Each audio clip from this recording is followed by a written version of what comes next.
شاہ کریمہ دستگیرہ اشرفا۔ برادران اسلام، میں آپ کے سامنے قربانی کے تعلق سے چند باتیں رکھوں گا۔ کچھ مسائل بھی میں آپ کے سامنے ذکر کروں گا جس میں ہم اور آپ اکثر جب قربانی کے ایام آتے ہیں تو ہم اور آپ لا علمی کی بنیاد پر ان مسائل میں غلطی کر بیٹھے، جس کی بنیاد پر ہماری اور آپ کی قربانی جس شان سے ہونی چاہیے اس شان سے ہم اور آپ رب کی بارگاہ میں نہیں کرتے۔ تو میں آپ کے سامنے چند مسائل بھی ذکر کروں گا اور قربانی کے تعلق سے کچھ باتیں بھی آپ کے سامنے رکھوں گا۔ آئیے اس سے پہلے ایک مرتبہ ہم اور آپ اپنے دونوں ہاتھوں کو کہیں یا رسول اللہ، اپنے دونوں ہاتھوں کو بلند کر کے بولے یا حبیب اللہ، سبھی لوگ مل کے بولے یا رسول اللہ۔ اب آپ تمام حضرات ایک مرتبہ جھوم کر درود پاک پڑھنے سے بات آگے بڑھے۔ اللہم صلی علی سیدنا شفیعنا حبیبنا کریمنا مولانا محمد وعلیہ وسلم صلاۃ و سلام علیک یا رسول اللہ صلی اللہ علیہ وسلم۔ برادران اسلام، میں نے جس آیت کو آپ کے سامنے پڑھا ہے اس میں اللہ رب العزت ارشاد فرماتا ہے انا اعطیناک الکوثر، اے محبوب میں تمہیں کوثر عطا فرماؤں۔ میرے ملت کے لوگ، آپ تمامی حضرات کو پتا ہے کہ اس مہینے میں ہم اور آپ رب کی بارگاہ میں قربانی کا نذرانہ پیش کرتے ہیں۔ تو اب قربانی کا مطلب کیا ہے؟ اسے ہم اور آپ رب کی بارگاہ میں جانور کو ذبح کر کے آخر اس سے ہمیں فائدہ کیا ملتا ہے، اور آخر قربانی ہم پر واجب کیوں کی گئی؟ حالانکہ اللہ رب العزت کو تو نہ تو کسی جانور کی ضرورت ہے نہ کسی انسان کی ضرورت ہے، پھر بھی اللہ رب العزت نے ہم اور آپ کو قربانی کرنے کا حکم کیوں دیا؟ تو میرے ملت کے لوگ ذہن کو حاضر رکھ کے میری بات کو سنیں کہ جب اللہ رب العزت کسی کو کوئی نعمت دیتا ہے تو اس کے بدلے میں اللہ رب العزت عبادت کا حکم عطا فرماتا ہے، اور نبی پاک کو اللہ رب العزت نے جو بھی چیز دی ہے کم نہیں دی ہے بلکہ سب سے زیادہ عطا فرمایا۔ اگر آپ کو اللہ رب العزت نے اگر علم دیا تو بے حساب عطا فرمایا، اگر آپ کو اللہ رب العزت نے سخاوت دی تو بے حساب عطا فرمایا۔ تو جب اللہ رب العزت نے اپنے محبوب کو دنیا کی ساری نعمتوں سے نوازا اور سب سے زیادہ عطا فرمایا، تو اسی کے شکریہ میں اللہ رب العزت نے فرمایا فصلی لربک وانحر، اے محبوب تم رب کے لیے نماز پڑھو اور اس کے لیے قربانی کرو۔ تو پتہ چلا کہ اگر ہم کو قربانی کا حکم ملا ہے تو ہمیں نعمت کے شکرانے میں ہم اور آپ کو حکم ملا ہے کہ ہم اللہ کی بارگاہ میں قربانی کریں۔ میرے ملت کے لوگ، ابھی آپ تمامی حضرات نے نواز صاحب سے سنا کہ انہوں نے کہا، نبی پاک علیہ السلام کی حدیث ہے کہ جو شخص قربانی کے جانور کو ذبح کرتا ہے تو قربانی کے جانور کا خون زمین پر گرنے سے پہلے اللہ رب العزت بندے کی قربانی کو قبول بھی کرتا ہے اور قربانی کروانے والے کی مغفرت بھی فرما دیا کرتا ہے۔ یہ قربانی کی فضیلت ہے۔ میرے ملت کے لوگ، میں آپ کو بتانا چاہوں گا کہ قربانی ہم اور آپ اکثر آج کے زمانے میں آہستہ آہستہ میں آپ کو چند باتیں سمجھا دوں، اس کے بعد تقریر کو ختم کر دوں، اس لیے کہ حضرت تقریر کر چکے ہیں۔ میں آپ کے پاس چند باتیں پہنچا دوں، آپ تمامی حضرات سے میں امید کرتا ہوں کہ آپ تمامی حضرات اس پر عمل کرنے کی کوشش کریں گے انشاءاللہ العزیز۔ قربانی کے موقع پر ہم اور آپ آج دیکھا جاتا ہے اکثر لوگ قربانی کرتے ہیں، کیونکہ آج کے زمانے میں ترقی یافتہ زمانہ ہے، ہر کوئی قربانی کرتا ہے، سب کے پاس اتنا مال اور اتنی دولت موجود ہے کہ وہ صاحب نصاب ہو کر کے رب کی بارگاہ میں قربانی پیش کرتے ہیں۔ میرے ملت کے لوگ، آپ قربانی کیجئے، آپ ایک جانور کیجئے، 2 جانور کیجئے، 5 جانور کیجئے، جتنی آپ کو استطاعت ہو آپ اتنے جانور کیجئے، لیکن میں آپ سے عرض کرنا چاہوں گا کہ اے میری ملت کے لوگ، آپ اگر رب کی بارگاہ میں خلوص و للہیت کے ساتھ اگر ایک پیسہ صدقہ کرو گے تو قیامت کے میدان میں اللہ رب العزت اس ایک پیسے کے صدقے تمہاری نجات بھی فرما دے گا، تمہیں جنت کا پروانہ بھی عطا کر دے گا۔ لیکن اے میرے ملت کے لوگ، اگر تم رب کی بارگاہ میں اگر 10 جانور اگر قربانی کرتے ہو لیکن تمہارے دل میں اگر خلوص و للہیت نہیں ہے تو اللہ رب العزت تمہارے قربانی کے جانور کو تمہارے منہ میں مار دے گا۔ مجھے قربانی کا ثواب نہیں ملے گا، کیوں نہیں ملے گا؟ اس لیے کہ اللہ رب العزت کے بارگاہ میں نہ تو تمہاری قربانی کا گوشت پہنچتا ہے، نہ تو تمہاری قربانی کا خون پہنچتا ہے۔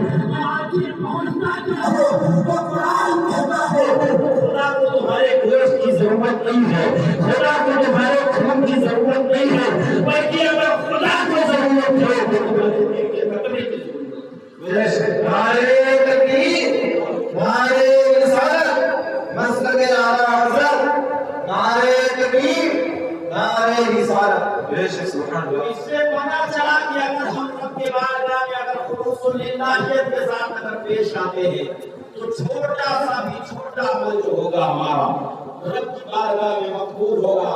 لیکن یاد رکھیے اگر ہمارے دل میں کھوٹ ہے، اگر ہمارے نیت میں اگر کھوٹ ہے تو ہم ہمالیہ پہاڑ جتنا سونا اگر رب کی بارگاہ میں صدقہ کر دیں تو ہمارا وہ صدقہ ہمارے کام آنے والا نہیں ہے، بلکہ ہمارے دل کا جو خلوص ہے، ہمارے دل کی جو للہیت ہے، وہی رب کے بارگاہ میں ہماری نجات کا ذریعہ بننے والی ہے۔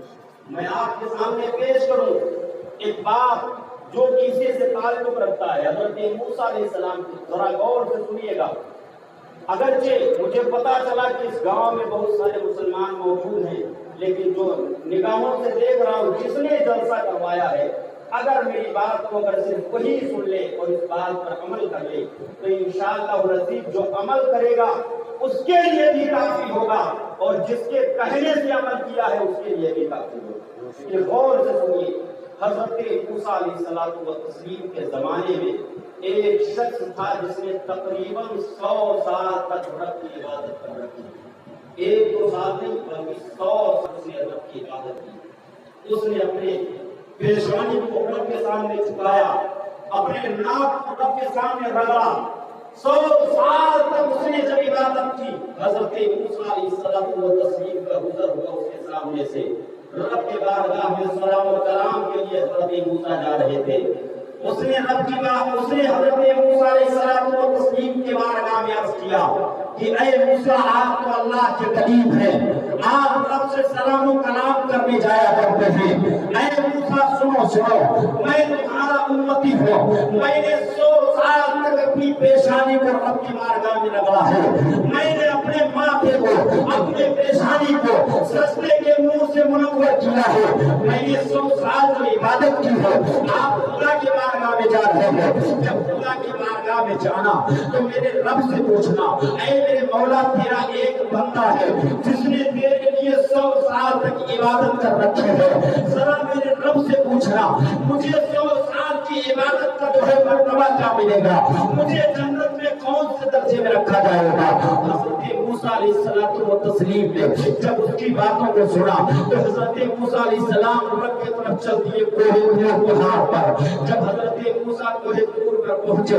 تو رب سے سلام و کلام کرنے کے بعد اللہ رب العزت کی بارگاہ میں عرض کرتے ہیں اے میرے پاک پروردگار عالم، میں جب تیری بارگاہ میں آ رہا تھا تو ایک بندے نے مجھ سے ملاقات کیا تھا اور وہ کہہ رہا تھا کہ میں نے 100 سال رب کی عبادت کر رکھی ہے، مجھے جنت میں کون سا درجہ عنایت کیا جائے گا، مجھے کون سا مرتبہ عنایت کیا جائے گا۔ تو جب اتنی باتوں کو رب کی بارگاہ میں عرض کرتے ہیں غیر سے آواز آتی ہے اے موسیٰ سنو، جس نے تم سے یہ بات عرض کی ہے اس کو جا کر بتا دو اس نے 100 سال تک عبادت تو کی ہے لیکن اس کے جنت نہیں ملنے والی ہے، بلکہ اس کے لیے تو میں نے جہنم کو تیار کر رکھا ہے۔ میں آپ کے سامنے عرض کرنا چاہتا ہوں، میں آپ سے پوچھنا چاہتا ہوں، آج تو ہمیں ایک وقت کی نماز کی توفیق نہیں ہوگی ہے، آج تو میں اسلام میں ایک جانور کی قربانی بھی پیش نہیں کر سکتے ہو. لیکن سنو جس بندے کا واقعہ میں آپ کے سامنے پیش کر رہا ہوں وہ کوئی عام آدمی نہیں تھا، بلکہ اس نے 100 سال تک رب کے بارگاہ میں اپنی پریشانی کو رگڑا تھا. آئے جب میں نے تاریخ کو پڑھا میری آنکھیں تنگ رہ گئی. آخر اس نے 100 سال تک عبادت کی ہے، لیکن اس کے لیے تو جہنم کو تیار کیا گیا ہے. آج وجہ کیا ہے؟ ایسے آواز کرتی ہے بندے موسیٰ سنو، اس نے جو 100 سال تک عبادت کی تھی اس کے عبادت میں خلوص و للہیت نہیں تھی، اسی لیے میں نے اس کے لیے جہنم کو تیار کیا. اب آپ بتائیے اگر کوئی 100 سال تک رب کے بارگاہ میں عبادت کرے لیکن اگر دل میں خلوص و للہیت نہ ہو تو اللہ اس کے لیے جہنم کے گڑھے کو تیار کر دیتا ہے. اگر ہم 5000 روپے کا جانور لا کر کے اگر رب کی بارگاہ میں قربان کر رہے ہیں لیکن دل میں اگر خدا کی رضا نہیں ہے تو بتاؤ ہمارا 5000 کس کام کا؟ ہمارے لیے وہ جانور پورے صراط پہ جانے کے لیے، پار کرنے کے لیے آسانی پیدا نہیں کرے گا، بلکہ وہ جانور تو ہمیں جہنم میں ڈھکیلنے کے لیے کافی ہوگا. حضرت موسیٰ علیہ السلام قوم کی طرف پڑھ کے وہی نوجوان 100 سال عبادت کرنے والا موسیٰ کی بارگاہ میں گزار ہوتا ہے. موسیٰ میں نے تم سے کہا تھا، میں نے آپ سے عرض کیا تھا کہ رب کی بارگاہ میں عرض کرنا مجھے جنت میں کون سا درجہ ملے گا. تو حضرت موسیٰ علیہ السلام نے کہا بڑے افسوس کے ساتھ میں تمہیں اطلاع دیتا ہوں کہ اللہ رب العزت کی طرف سے حکم ہے کہ تمہارے لیے جنت نہیں بلکہ تمہارے لیے جہنم کو تیار کیا گیا. اب جب اس نے اپنی باتوں کو سنا اس کے پیروں کے نیچے سے زمین کھسک گئی.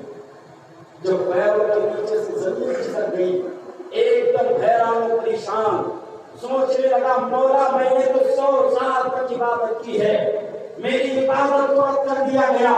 جا کر اپنے بستر پر پوری رات کروٹیں بدلتا رہا. میں نے آپ کے سامنے جملہ عرض کیا تھا کہ اگر 1 پیسے کا صدقہ اگر تم رب کی بارگاہ میں خلوص للہیت کے ساتھ کرو گے تو وہی تمہاری نجات کا ذریعہ ہوگا. لیکن اگر تم سونے کے پہاڑ رب کی بارگاہ میں صدقہ کر دو لیکن تمہارے دل میں خلوص للہیت نہ ہو تو اللہ رب العزت تمہاری اس عبادت کو تمہاری جان پہ مار دے گا.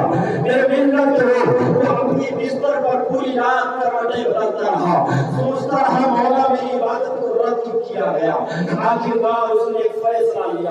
موسیٰ کے بارگاہ میں حاضر ہوتا ہے، عرض کرتا ہے اے اللہ کے جلالی پیغمبر آپ خدا سے ہم کلام ہوتے ہیں، اللہ رب العزت نے تو میری عبادت کو رد کر دیا، میرے 100 سال کی عبادت میری ضائع ہو گئی. لیکن اے موسیٰ سنو مجھے جنت نہ ملے ٹھیک ہے لیکن جو میں نے 100 سال تک عبادت کی ہے مجھے اس کی مزدوری چاہیے، مجھے اس کا اجرت چاہیے. آخر میری عبادت کو تو رد کر دیا گیا ہے، مجھے جنت نہیں دیا جائے گا. لیکن رب کے بارگاہ میں عرض کرو جو میں نے 100 سال تک اس کے بارگاہ میں اپنی پریشانی کو رگڑا ہے مجھے اس کی مزدوری کیا ملے گی، اس کی مجھے جو ہے اجرت کیا دی جائے گی. حضرت موسیٰ علیہ السلام تسلیم رب کی بارگاہ میں حاضر ہوتے ہیں، عرض گزار ہوتے ہیں اے میرے مولا تو نے اس کے لیے جہنم کو تیار کر رکھا ہے لیکن اب وہ اپنی محنت کی مزدوری طلب کر رہا ہے، وہ اپنی محنت کی مزدوری طلب کر رہا ہے.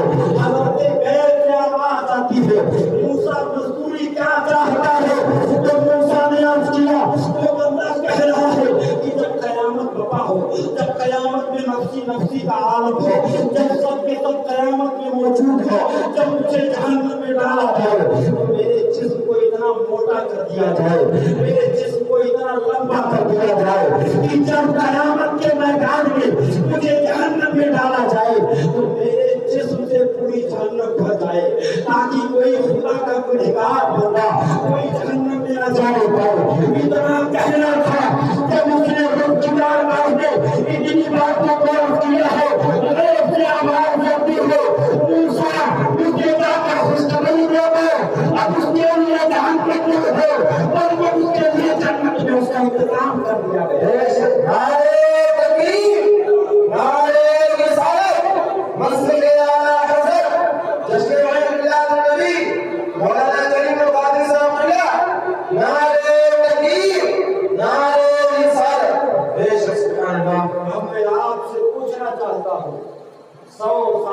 اس نے عبادت کی، لیکن اس کا ٹھکانہ جہنم بنا۔ لیکن صرف اور صرف اس نے ایک سیکنڈ کے لیے وہ اپنے دل میں یہ خیال لے کر آیا کہ میری وجہ سے اللہ کی مخلوق جہنم میں جانے سے بچ جائے۔ صرف ایک سیکنڈ کی عبادت 100 سال کی عبادت پر بھاری ہے۔ تو اس سے پتہ چلا رب کی بارگاہ میں کوئی عزیز نہیں ہے، رب کی بارگاہ میں خدا کسی کے چہرے کو نہیں دیکھتا ہے، خدا کسی کے مال کو نہیں دیکھتا ہے، تو پھر دیکھتا کیا ہے؟ اللہ ينظر الى قلوبكم واعمالكم۔ اللہ رب العزت اگر کسی چیز کو دیکھتا ہے تو تمہارے دل کو دیکھتا ہے اور تمہارے عملوں کو دیکھتا ہے۔ تو اس سے پتہ چلا کہ اگر بندہ بھیک مانگ کر کھا رہا ہو، لیکن اگر اس کے دل میں اگر خدا کا خوف ہو اور خلوص الالہیت ہو تو مال کے بغیر بھی اللہ رب العزت سے جنت عطا کر دے۔ لیکن شرط یہ ہے کہ اپنے دل میں خلوص الالہیت ہو، اللہ کی مرضی چاہنا، اللہ کی رضا چاہنا ہو۔ میرے ملت کے لوگ، میں آپ کے سامنے مسئلہ رکھنے لگا ہوں۔ میں نے کہا تھا تقریر کرنے سے، لمبی چوڑی باتیں کرنے سے کوئی فائدہ نہیں ہے۔ میں آپ کے سامنے آیا ہوں تو میں چاہتا ہوں کچھ باتیں ایسی بتا دوں جو آپ نے مجھے وہاں سے بلایا ہے تاکہ آپ کا مقصد ادا ہو جائے۔ اور یاد رکھیے جو ہے لچے دار تقریر کرنا یہ پروگرام کا ماحول نہیں ہے، بلکہ مسائل شرعیہ کو ثابت کر کے اس پر لوگوں کو عمل کی ترغیب دینا یہی تقریر کہلاتا ہے۔ میں نے آپ کے سامنے خلوص الالہیت کی بات عرض کی تھی۔ اب ہمارا حال کیا ہوتا ہے؟ قربانی ہم نے کی، قربانی کرنے کے بعد اب شریعت کا قانون ہے کہ قربانی کے گوشت کو 3 ضرور بات کریں، ایک خود کے لیے، دوسرا حصہ رشتہ داروں کے لیے اور تیسرا حصہ غریبوں کے لیے۔ اب اس میں آپ بتائیے کوئی ایک شخص ایسا بتائے جس نے اپنے گھر پہ قربانی کی ہو اور اس نے 3 حصہ لگا کر کے ایک حصہ غریبوں کے لیے کیے۔ جہاں تک میرا نالج ہے میں نے کسی کو نہیں دیکھا، وہ صرف اور صرف اتنا چاہتا ہے چاہے اس کے گھر پہ نوٹ کے جو ہے انبار لگے ہو، لیکن اگر اس سے اپنی پہچان ہے تو جو جس کے گھر پہ نوٹ کی انبار لگی ہے اس کے گھر پہ تو گوشت پہنچا سکتے ہیں، لیکن اپنے محلے میں جو سالوں سال گوشت لا کر کے نہیں کھا سکتا اسے گوشت نہیں دے سکتا۔ اب آپ بتائیے یہ قربانی کا حق ہے؟ اگر تھوڑا سا دل سے اگر پہچان ہو جائے تو چاہے جتنا مقدار ہو اپنے قربانی کا حصہ تم سے شیر میں تقسیم کر کے پہنچاتے ہو۔ میرے ملت کے لوگ کی غریبوں کو کرو گے دل سے آؤ، غریبوں کے گھر پہ تک ہم اپنے قربانیوں کے گوشت کو پہنچائیں گے۔ یاد رکھیں اگر ہم نے کسی کا حق مانا ہے جو شریعت نے متعین کیا ہے، اگر کسی کا حق ہم نے مانا ہے تو ہم اگر خدا کی بارگاہ میں پوری رات اور پورا دن پڑے رہے پھر بھی اللہ ہمیں معاف نہیں کرے گا جب تک ہم جا کر کوئی سے معافی نہیں مانگیں۔ تو آج سے ہم اپنے گھر میں یہ طریقہ رائج کریں۔ ظاہر سی بات ہے جائز ہے آپ پورا گوشت کھا لیجیے، آپ پورا تقسیم کر لیجیے، لیکن جو شریعت کا قانون جو سنت طریقہ ہے وہ یہی طریقہ ہے کہ گوشت کو 3 حصوں میں کیا جائے، ایک حصہ خود کے لیے رکھا جائے، ایک حصہ غریبوں میں تقسیم کیا جائے اور ایک حصہ اپنے رشتہ داروں میں تقسیم کیا جائے۔ دوسری چیز یہ جب ہم کسی کو قربانی کا گوشت دینے کے لیے جائیں تو ہمارے دل میں یہ نیت نہیں ہونی چاہیے کہ یہ میرے فلاں صاحب ہیں، یہ میرے دوست ہیں، یہ میرے بھائی جان ہیں اس لیے میں ان کو گوشت دے رہا ہوں، بلکہ اپنے دل میں جو نیت ہونی چاہیے وہ یہ نیت ہونی چاہیے کہ میں نے اللہ کی رضا کے لیے جانور کا خون بہایا ہوں اور اس کو جو گوشت دے رہا ہوں وہ بھی اللہ کی رضا کے لیے دے رہا ہوں۔ بڑے بھائی سمجھ کر اس کو میں گوشت نہیں دے رہا ہوں، اس کو غریب سمجھ کے میں گوشت نہیں دے رہا ہوں، اس کو اپنا ساتھی براتی دوست سمجھ کے گوشت نہیں دے رہا ہوں، بلکہ میں اس کو یہ سمجھ کے دے رہا ہوں کہ اگر میں اس کو گوشت دوں گا تو میرا رب مجھ سے راضی ہو جائے گا، میرا رب مجھ سے راضی ہو جائے گا۔ اور یاد رکھیے کوئی بھی کام ہو دنیا کی کوئی بھی عبادت ہو، اگر تمہارے دل میں یہ نیت نہیں ہے کہ میرا خدا مجھ سے راضی ہو جائے، تو یاد رکھیے قرآن مقدس کا فرمان ہے ایسے لوگوں کے چہروں کو جہنم میں ڈبا دیا جائے گا، ان کے چہروں کو جہنم میں جو ہے ڈال دیا جائے گا، اور رب فرمائے گا تم جب عبادت کرتے تھے تب تم تو فلاں صاحب کو دکھا رہے تھے کہ فلاں صاحب مجھ سے راضی ہو جائیں، تم نے گوشت جب فلاں کو دیا تھا تب تمہارے دل میں نیت تو یہ تھی کہ فلاں مجھ سے راضی ہو جائے، وہ میری تعریفیں کرنے لگے، تو جا دنیا میں جتنی تعریفیں ہونی تھی ساری تعریفیں ہو گئی، اب تجھے جنت میں یا قیامت میں کوئی حصہ ملنے والا نہیں۔ تو آپ بتائیے اگر آپ 10,000 کا جانور لے کر آئیں اور قربانی کریں، لیکن اگر آپ کی قربانی رب کے بارگاہ میں قبول نہ ہو تو پھر ہمارا قربانی کرنا، کسی کو پتا نہیں ہوتا کہ قربانی میری قبول ہو گئی کہ نہیں، کسی کو پتا نہیں ہوتا کہ میری نماز قبول ہو گئی کہ نہیں، لیکن کچھ نشانیاں بھی ہیں، کچھ طریقے ہیں کہ اگر ان طریقوں پر عمل کر لیا جائے تو ہو سکتا ہے اللہ رب العزت اس کے ذریعے ہماری قربانی کرے۔